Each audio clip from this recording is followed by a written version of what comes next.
तो दोस्तों आज हम टाइटैनिक जहाज के बारे में बात करने वाले हैं, जिसे तैरते हुए शहर की उपाधि दी गई थी। ऐसा जहाज जिसके बारे में कहा जाता था ये कभी नहीं डूब सकता, लेकिन अफसोस 10 अप्रैल 1912 को साउथहैम्पटन से न्यूयॉर्क के लिए अपनी पहली यात्रा के दौरान 14 अप्रैल 1912 को वह एक आइसबर्ग से टकराकर डूब गया। तो दोस्तों हम आपको बताएंगे कि क्या इस हादसा को रोका जा सकता था, क्या वजह थी कि यह जहाज आइसबर्ग से टकराया और क्या हुआ उन यात्रियों और इस जहाज का। सन 1900 के दौरान British shipping company white star line को 3 ओलंपिक क्लास जहाज बनाने का जिम्मा सौंपा गया था।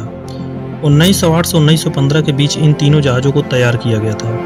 1908 में अपना पहला जहाज ओलंपिक और 1909 में टाइटैनिक का काम शुरू हुआ।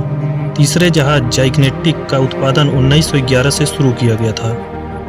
हालांकि दोस्तों तीनों जहाज किसी न किसी हादसे में शामिल रहे, लेकिन आज हम बात कर रहे हैं टाइटैनिक की।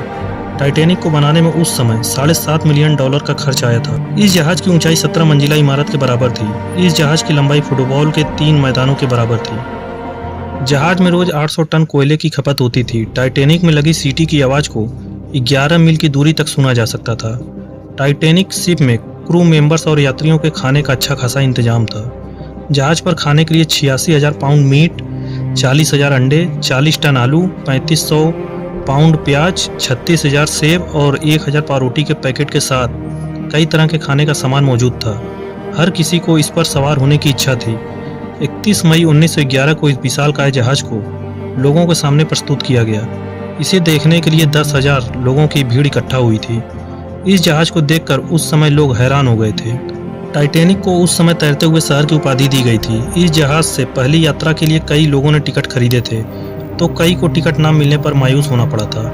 टाइटैनिक उस समय का सबसे लग्जरियस शिप था। उस समय इस जहाज के फर्स्ट क्लास टिकट की कीमत $4,350, जो आज के हिसाब से 3,56,000 से भी ज़्यादा होता है। दोस्तों टाइटैनिक की पहली यात्रा 10 अप्रैल 1912 को शुरू हुई। उस समय यह जहाज ब्रिटेन के साउथहैम्पटन से न्यूयॉर्क सिटी के सफ़र पर निकला था। उसमें बैठने वाले लोग बहुत खुश थे, लेकिन उसमें बैठे किसी भी व्यक्ति ने यह नहीं सोचा होगा कि ये उनकी आखिरी यात्रा होने वाली है।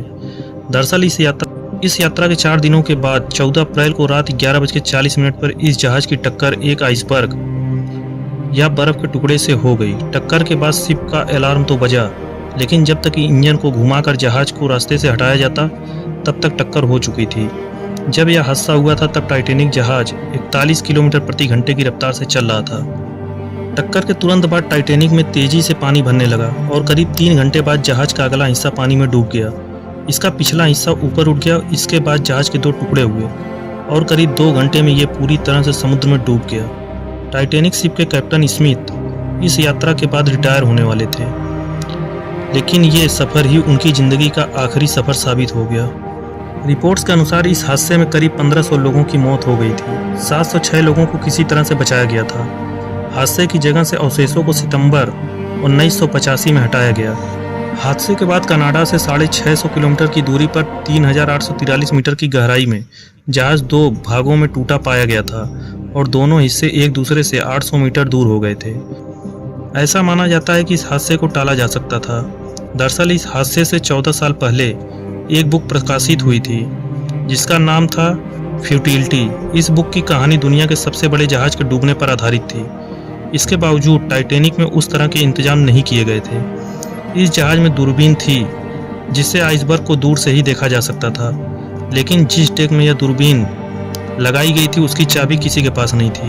दरअसल जहाज के मालिकों को पूरा विश्वास था कि यह जहाज डूब नहीं सकती, इसलिए इस जहाज में पर्याप्त लाइफ बोट भी नहीं था। इस जहाज में 4 चिमनियाँ थीं, लेकिन केवल 3 चिमनियाँ ही काम करती थी।